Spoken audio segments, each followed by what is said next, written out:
Hello, this is David D. Hilser. I'm a critical thinker, and if you want to become science woke, then you came to the right place. There are literally thousands and thousands of scientists around the world who have worked for decades outside the mainstream, who have identified problems, fixed those problems, and who have proposed new theories and models. There's nothing like this anywhere on the internet, so make sure you go down below and click on the subscribe button and the little bell next to it, and you'll be alerted to when our next video drops. Well, I get some of my best ideas from who? Albert Einstein, and from his Facebook page, which has 19 million followers and holding for many years. So I think this means that Albert Einstein's count of followers are the people who still worship him, and there's no more people doing that. They're starting to maybe level off, which may be a good thing because we have to be critical thinkers, and even Mr. Albert Einstein's theories are up for grabs when it comes to coming up with better ideas. But let's take a look at what the author of Facebook, whoever that is, put up here to talk about, and this was from an article from What is the Big Bang Theory, comes from NBCnews.com, and this is the portion or the paragraph they pulled out, which is a sentence actually, and it is a doozy. It pretty much demonstrates where we are in modern physics and cosmology today, which is about as lost as Harry Potter is real. So here we go. Physicists sometimes liken space and time to a soup of virtual particles continually popping into and out of existence. And theorize that a random fluctuation in this quantum foam triggered the Big Bang. Well, at the end of this, you're going to see my response to it and some of the people's response to me, because sometimes I just can't keep my mouth shut and tell people what I think. But let's take a look at this sentence, because that's what we're going to talk about in this video, just this sentence. And let's start out with space-time. It says, liken space and time to a soup. Okay, wait a minute. It says it's a random fluctuation in this quantum foam. So it's a soup, it's a quantum foam, it's the space-time continuum, it's space-time, it's the space-time rubber sheet that you see in that people demonstrate to you all the time. Obviously, there is a very unclear idea, whatever they call this thing with space and time, of what that is physically. Well, that's a big problem. And with our critical thinkers for the last few decades, we're coming up with new models and saying you can't do that. Space-time is not real. It's a concept. It's a mathematical concept. There's nothing real about it. And light and gravity and all that stuff is real and physical. So we're going to come up with better models. So here you go. Is that space-time into a soup and quantum foam? Come on, folks. Quantum foam. I mean, oh my gosh, quantum mechanics also is a big problem. I'm going to talk about that and why the Big Bang is not the best idea as well. But we're going to look at this sentence, and it says space-time of soup of virtual particles. Come on, folks, don't these things like put up giant red flags, virtual particles? I mean, I don't have to say too much to you guys if you're a critical thinker to say there's nothing virtual about particles. Particles are particles. They're not virtual. There's particles or they're not particles. Come on, red flags everywhere, continually popping into and out of existence. Now, again, what does that mean? Does that mean they don't exist, and now they exist, and then they don't exist? That's what they're saying. Is that like saying that we humans, all of a sudden we exist, and then we don't exist, that when we die? No, what happens is we have atoms. They come together, they make us, we do our lives and all this stuff, it ends, then those atoms go on and do other things. Pops in and out of existence.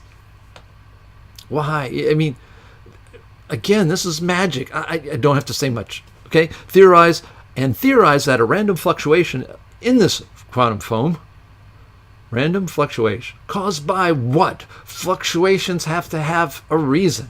Why are they fluctuating? What's fluctuating? The soup? The quantum foam? It's all...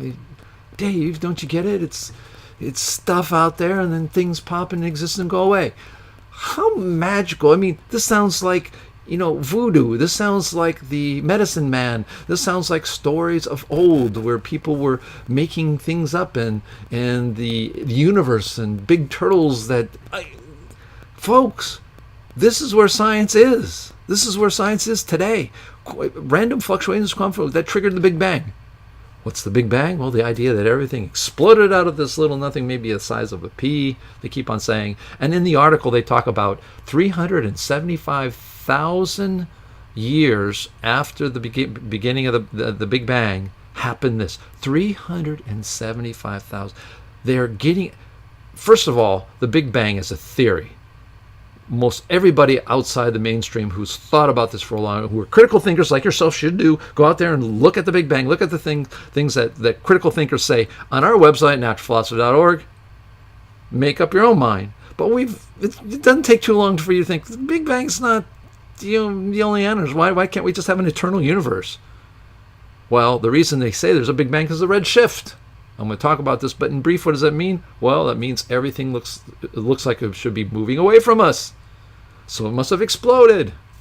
Well, there are other explanations. To put it simply, and it'll be in another video, much more detailed, light is a physical thing in the world. Gravity is a physical thing, and those physical things are affected by other physical things. So light cannot go out infinitely at the speed of light and not be affected. There's going to be a point at which it's going to be affected. And maybe it slows down, maybe it shifts, the frequency shifts, and that's what we're seeing. So that if we go 2 trillion light years away, we're going to see the same thing, and everybody's going to think they're the Big Bang. No, those people will figure out, oh no, that's just the nature of light.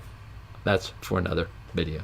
So what did I say about all this? Well, let's take a look. Here's what I said. I said, please read what you wrote above 5 times. This is today's physics. Magic words that are as real as Harry Potter's magical world. When a paradigm in science has reached its usefulness, its words become magical and religious-like and have no physical meaning any longer. This is where we are today. And that pretty much sums what I think up. And of course, what happened? Everyone agreed with me. You can see I guess 3. I was hoping 19 million people would agree with me and then subscribe to my channel. And then, it would be a wonderful world where we have a lot more critical thinkers in it. But no, what happens? Well, this is what I got. Mark Smith, just because you don't understand the science doesn't make it magic. And I say the exact opposite. Just because it's magic doesn't make it science. In fact, I say that what makes it hard to understand is because it's illogical. It's impossible. It's like an optical illusion where you have 3. Oh, this is 3. No, there's only 2. There's 2 spaces. You were looking at the 3 fingers. That's what it's like. It's an optical illusion that has no answers, that is made to fool you, that you really can't explain, and it's not because the smarter people can understand it.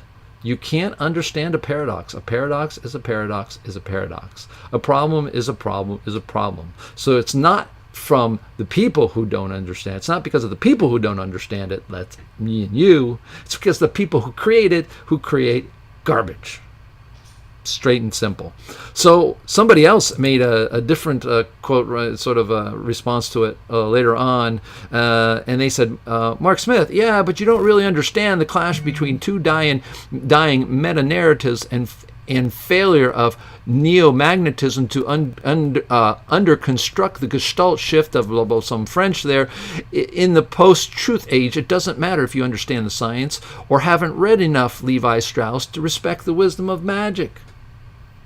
Now this guy's sort of on the, in my opinion, this guy's just spouting off a bunch of mumbo jumbo to show him that this is a bunch of mumbo jumbo. But like I say, don't take my word for it. I want you to stay critical, stay thinking. I'm David D. Hilster. I am your science therapist.